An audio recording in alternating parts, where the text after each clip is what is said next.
Bueno, la idea con estas notas, estas presentaciones, es introducirlos informativamente en tema fluidos perfectos, sin pretender resolver por utilización directa de sus ecuaciones y condiciones de borde ningún problema de movimiento de fluidos.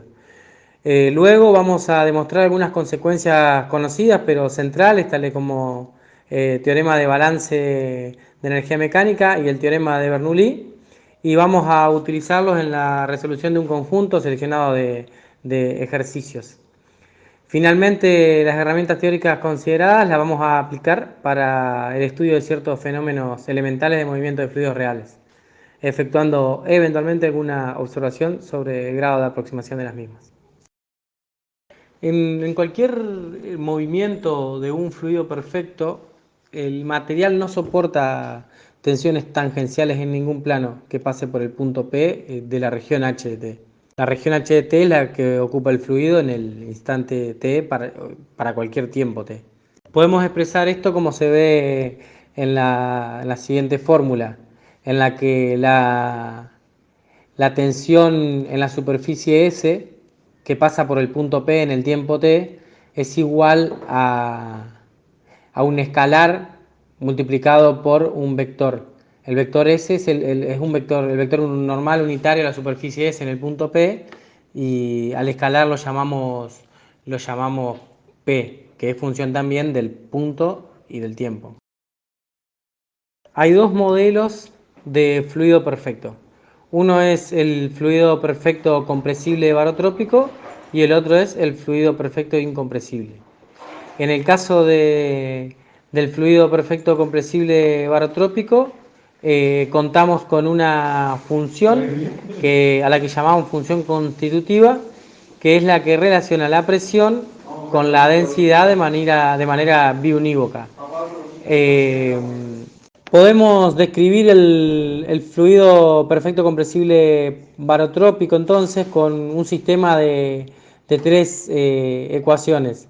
La ecuación puntual del balance de masa, por un lado, que es la primera que se ve ahí, la ecuación de Euler-Cauchy y la relación constitutiva. Si la fuerza F fuese dato, las funciones a determinar serían la velocidad, la densidad y la presión. Y de esa manera estaríamos resolviendo el sistema de ecuaciones planteado.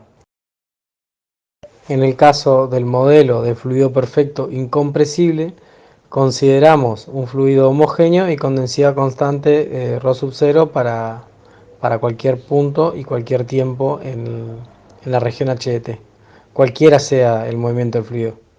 Esto es una hipótesis fuerte de incompresibilidad, ya que es uniformemente incompresible al no variar la densidad en el tiempo, tanto como en la posición para un mismo tiempo.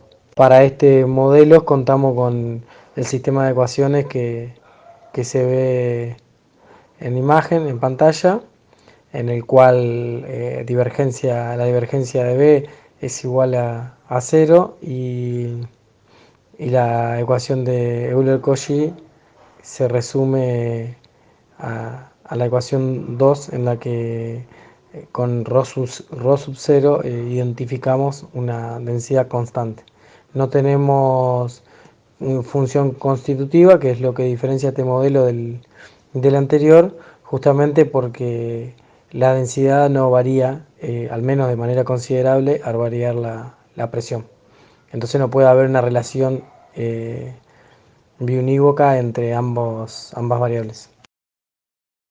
La condición de borde cinemática más habitualmente utilizada es aquella en la que tenemos una superficie fija o móvil, si es móvil es de un movimiento conocido, que constituye la frontera de la región HDT que ocupa el fluido en el tiempo T.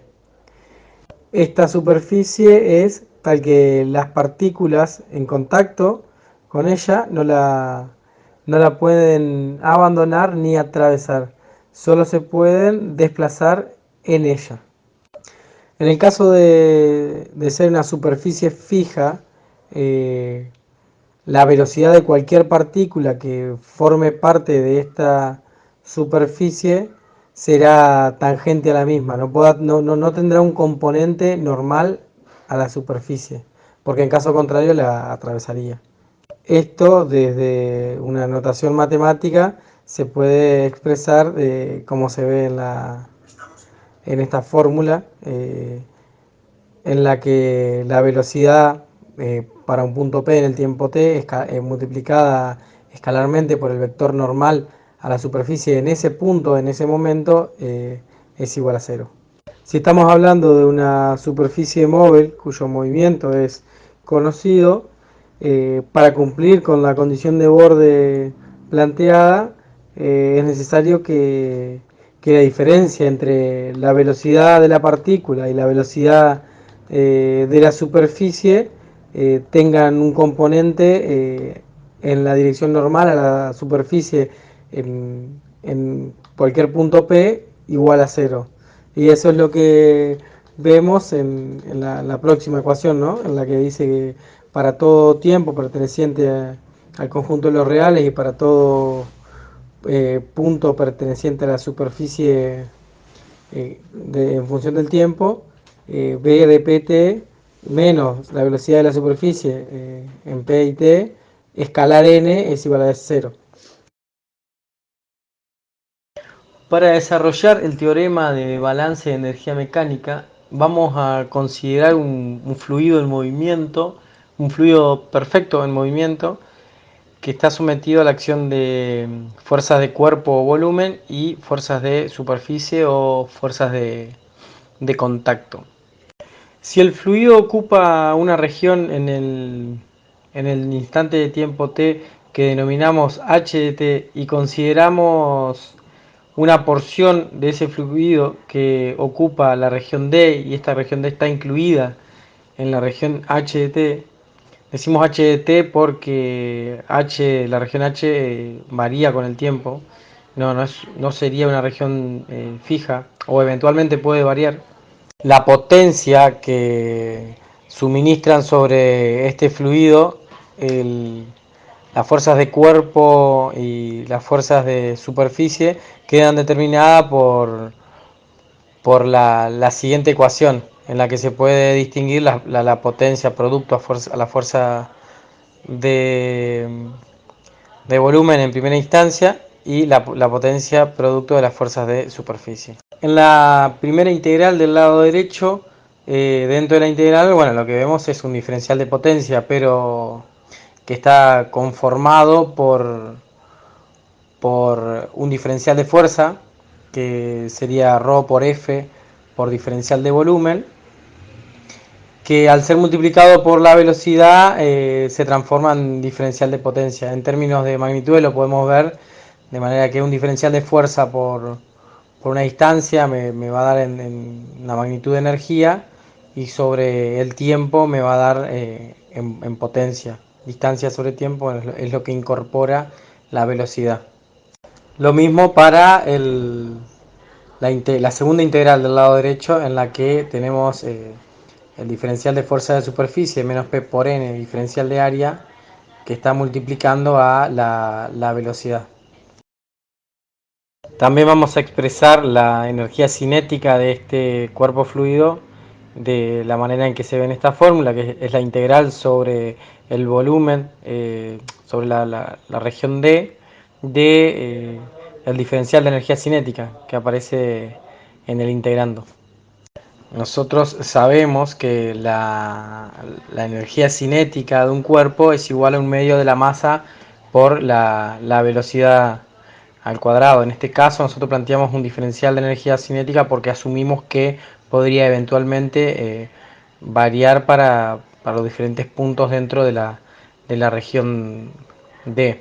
Por eso cuando decimos, en lugar de decir un medio de la masa por la velocidad al cuadrado, decimos un medio de la densidad, que es masa por unidad de volumen, por la velocidad al cuadrado, estamos dando la energía cinética por unidad de volumen. Cuando lo multiplicamos por el diferencial de volumen, tenemos el diferencial de energía cinética. Bueno, ahora vamos a desarrollar el teorema de balance de energía mecánica. Tenemos un fluido en movimiento bajo la acción de fuerzas de cuerpo y de superficie. El fluido ocupa la región h de t en el tiempo t y consideramos la porción del fluido que ocupa la región d en dicho tiempo. D bueno, se encuentra incluido en la región h de t.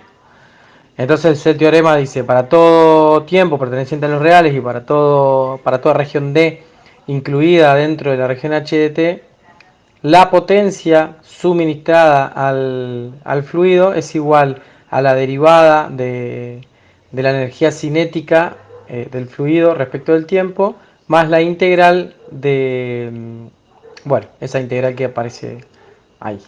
Ya vamos a desarrollar sobre el significado de esa integral. También podemos expresar este teorema a partir de la igualdad que nos relacionaba la potencia suministrada sobre el fluido con la potencia suministrada producto de las fuerzas de cuerpo y la potencia suministrada producto de las fuerzas de superficie. Y además con la expresión que planteamos de la energía cinética. Y reemplazando esos elementos en el teorema recién planteado, nos queda la siguiente fórmula. Bueno, lo primero que vamos a hacer es transformar la expresión de lo que damos en llamar potencia de presiones, que es la potencia suministrada al cuerpo fluido a través de su superficie por las fuerzas de superficie.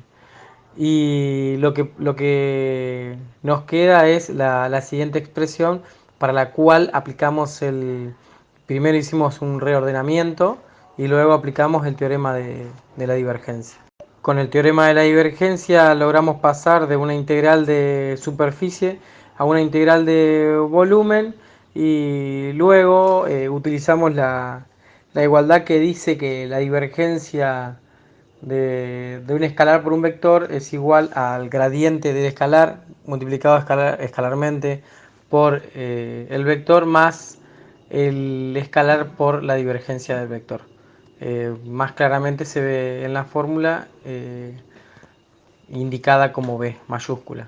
Habiendo transformado la potencia de presiones a una integral de volumen, podemos sumarla a la potencia producto de las fuerzas de cuerpo y podemos agrupar esas dos integrales dentro de una sola integral que quedando de esta manera la potencia suministrada al fluido resumida en una integral que incluye la potencia de presiones y la potencia producto de las fuerzas de cuerpo o de volumen.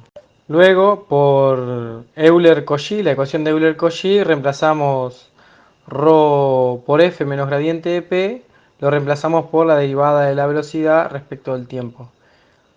Luego lo que hacemos es expresar la derivada de b respecto del tiempo por b, eso reemplazamos por la derivada de b cuadrado sobre 2 respecto del tiempo. Esta igualdad se puede verificar al derivar b cuadrado sobre 2 respecto del tiempo. Cuando yo derivo b cuadrado sobre 2 respecto del tiempo, bajo el 2 me queda 2b sobre 2, se me va 2 con 2, por b', siendo b' derivada de b respecto del tiempo. Y por último sacamos la derivada afuera de la integral, la derivada del primer término de esta ecuación. Para eso utilizamos la propiedad que aparece ahí indicada con D. De esta manera queda demostrado el teorema de balance de energía mecánica. Partiendo de la ecuación de balance de energía mecánica, si consideramos un fluido incompresible, la ecuación de balance se resume a que la potencia suministrada por fuerzas de cuerpo o fuerzas de superficie se transforma por completo en potencia cinética, es decir, en la derivada de la energía cinética que adquiere el cuerpo con respecto al tiempo. En cambio, si estamos en presencia de un fluido compresible barotrópico, lo que podemos hacer es a la segunda integral del lado derecho de la ecuación de balance de energía mecánica, la escribimos como la derivada con respecto al tiempo de la energía de deformación.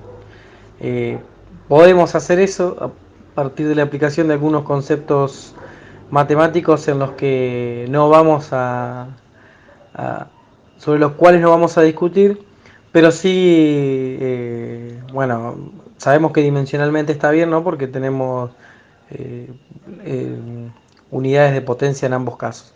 Entonces nos queda que la potencia suministrada al cuerpo, al fluido del movimiento, es igual a la derivada de la energía cinética con respecto al tiempo más la derivada de la energía de deformación respecto al tiempo.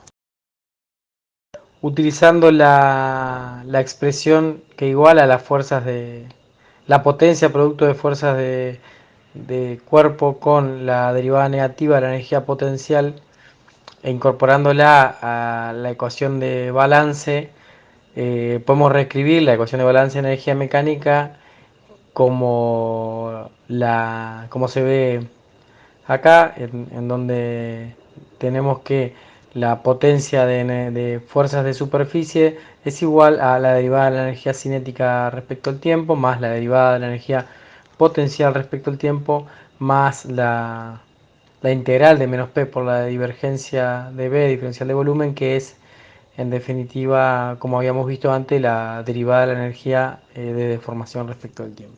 En el caso particular de que las fuerzas de cuerpo o de masa provengan de la gravedad, podemos transformar la integral de la potencia de fuerzas de cuerpo eh, en la derivada negativa de la energía potencial respecto al tiempo. Tampoco vamos a entrar en detalle respecto a la demostración de esta igualdad, pero la vamos a utilizar para reescribir la expresión del teorema de balance de la energía mecánica.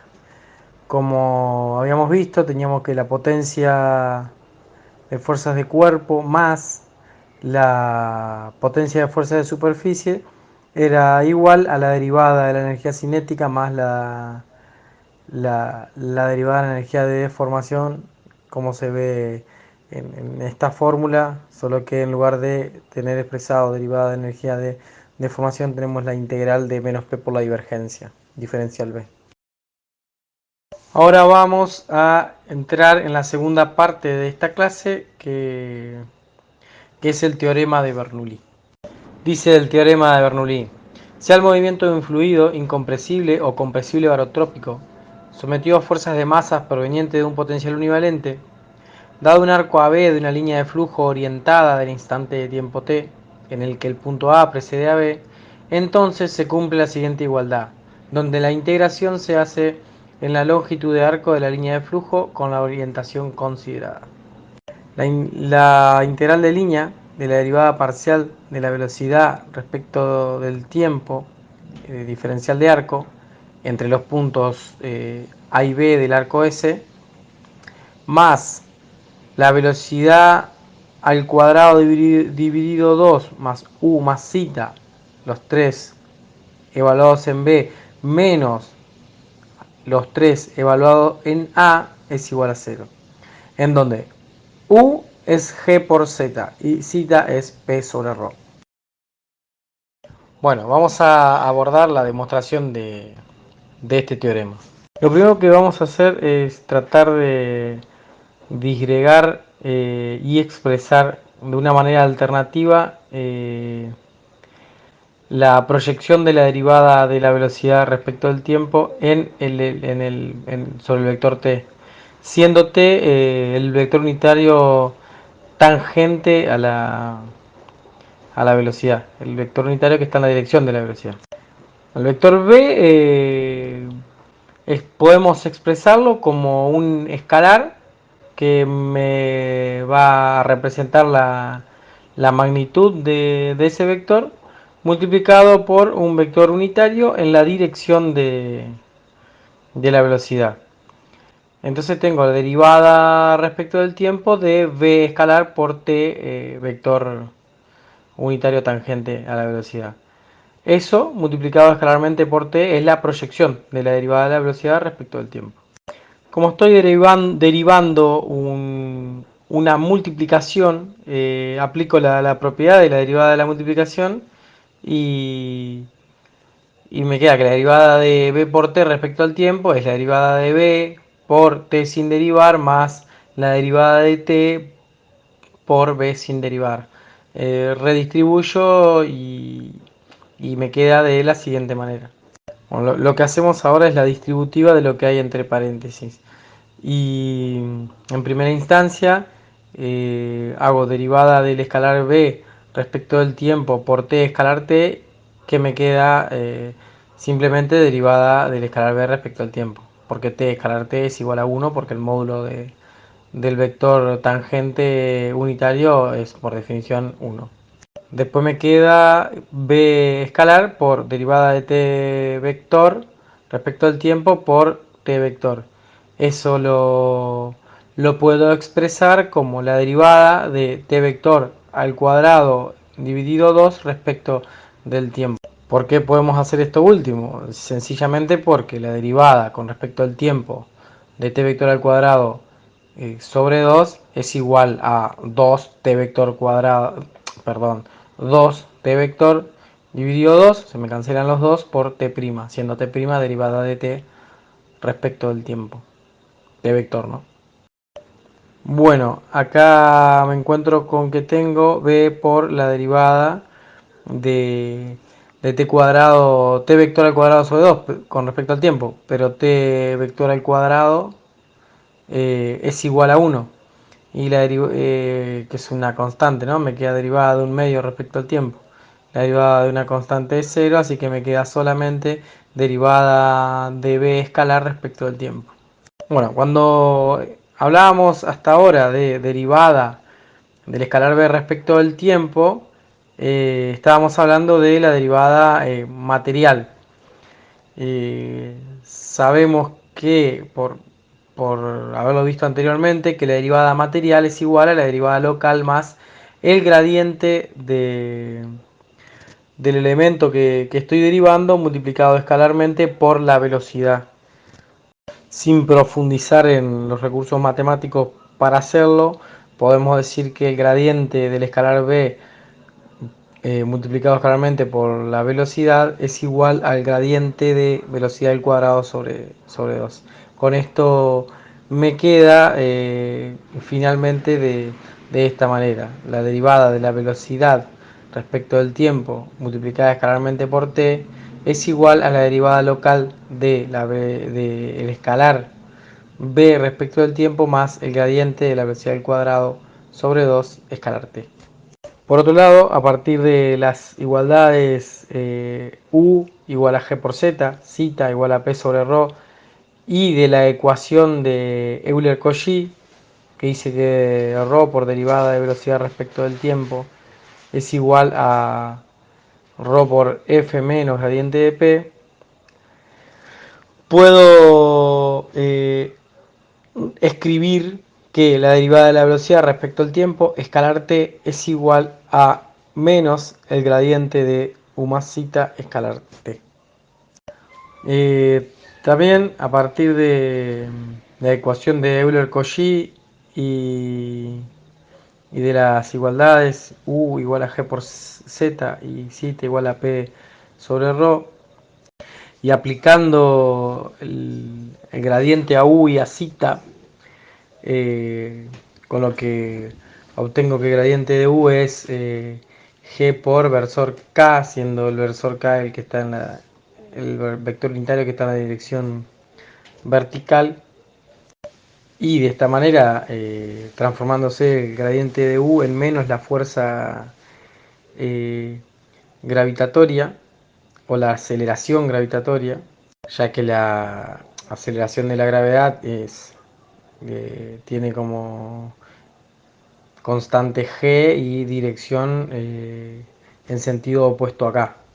Y el gradiente de zeta me queda gradiente de p sobre ρ, saco 1 sobre ρ afuera del gradiente y me queda gradiente de p. Bueno, con esto puedo de la ecuación de Euler-Cauchy pasar el ρ dividiendo. Y me queda que el gradiente de la velocidad respecto al tiempo es igual a f menos gradiente de p. Si utilizo los gradientes tal como los hallé recientemente, puedo expresar que derivada de b respecto al tiempo es igual a menos el gradiente de u más zeta.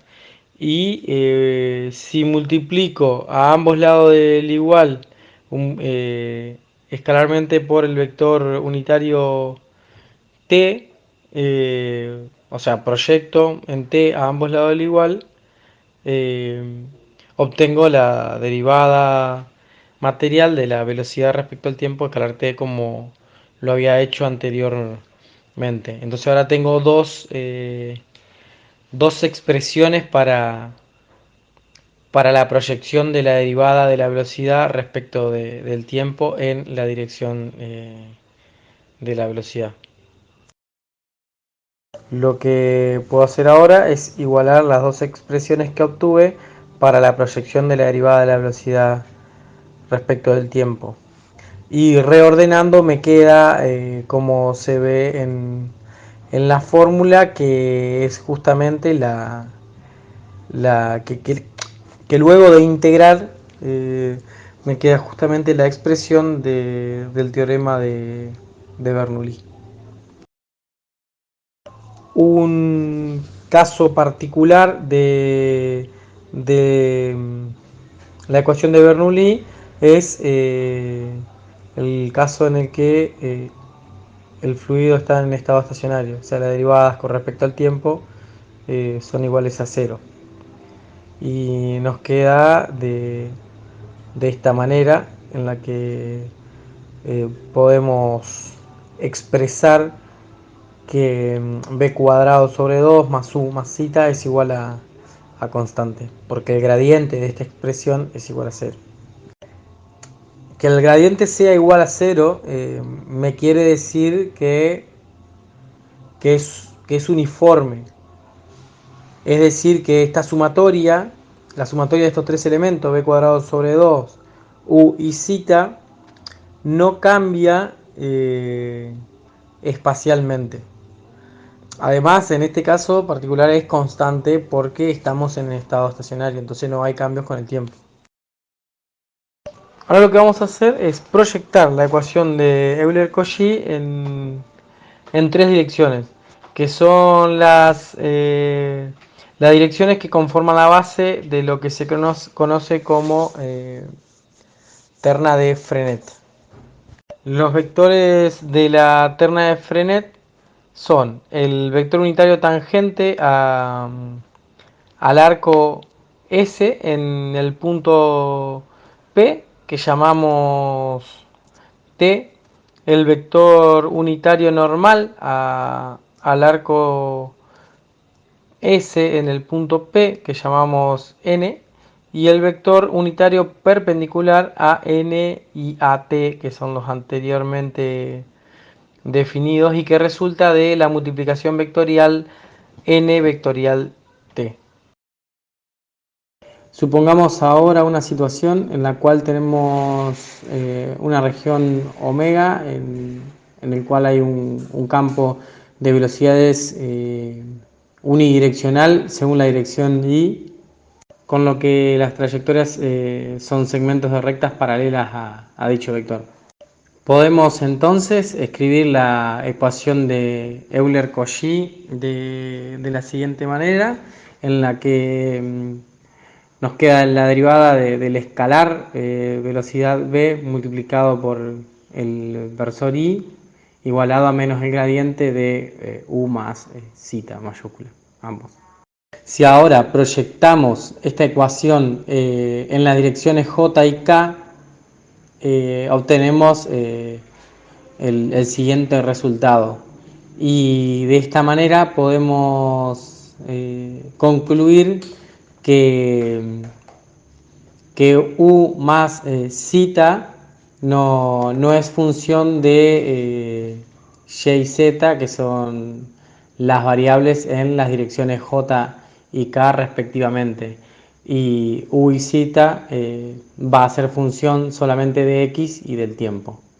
Concluimos esto porque al ser el gradiente de u, o sea, al ser la proyección del gradiente de u más zeta 0 en j y en k,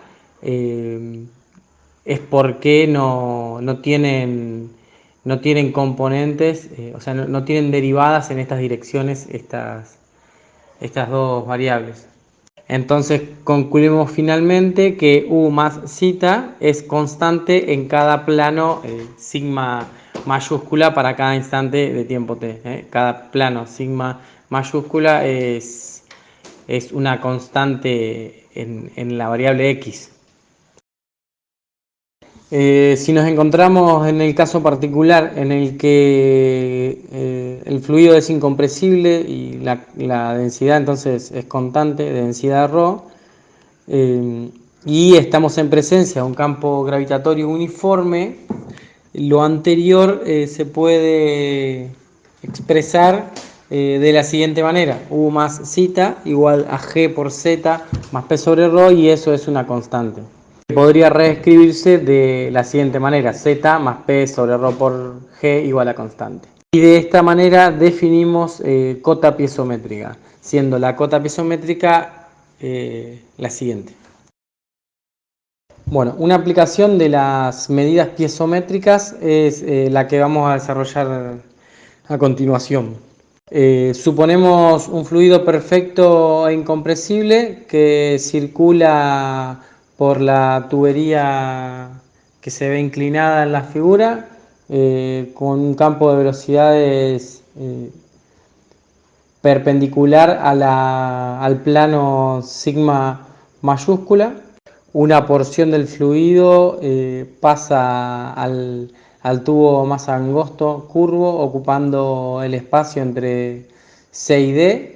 Bueno, como por lo que vimos anteriormente, la cota piezométrica, o sea, Z más P sobre ρ por G, es constante en el plano sigma. Por lo tanto, Z más P sobre ρ por G evaluado en A es igual a Z más P sobre ρ por G evaluado en B.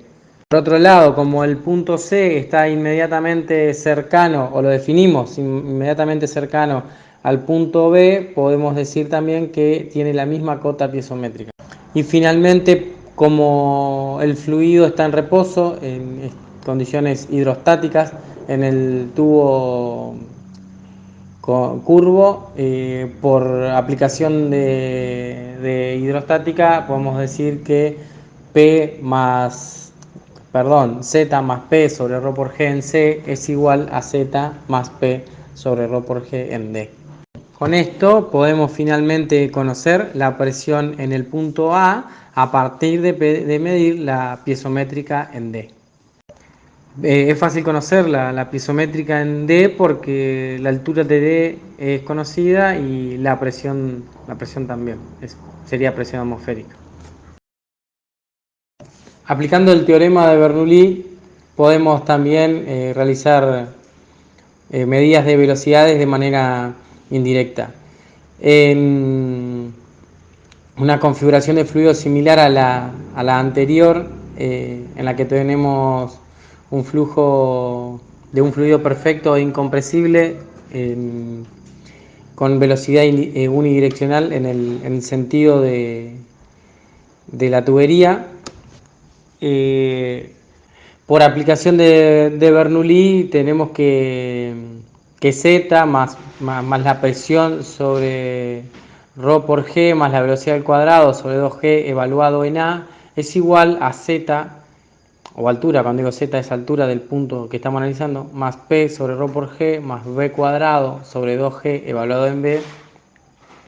Y sabiendo que la velocidad en B es igual a 0, Decimos que la velocidad en B es igual a cero porque el fluido en el tubo curvo que sale del punto B está en estado estático. Si no fuese así, estaría entrando fluido al tubo curvo o saliendo fluido del tubo curvo.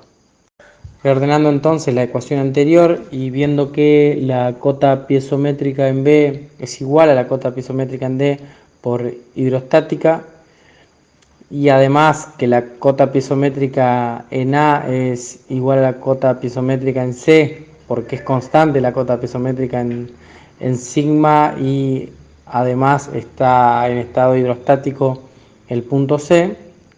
Y como la presión en C y la presión en D son iguales, resulta finalmente que la velocidad al cuadrado en el punto A dividido 2G es igual a la diferencia de altura entre D y C. De esta manera podemos conocer la velocidad en A partir de medir H, el H que aparece en la figura.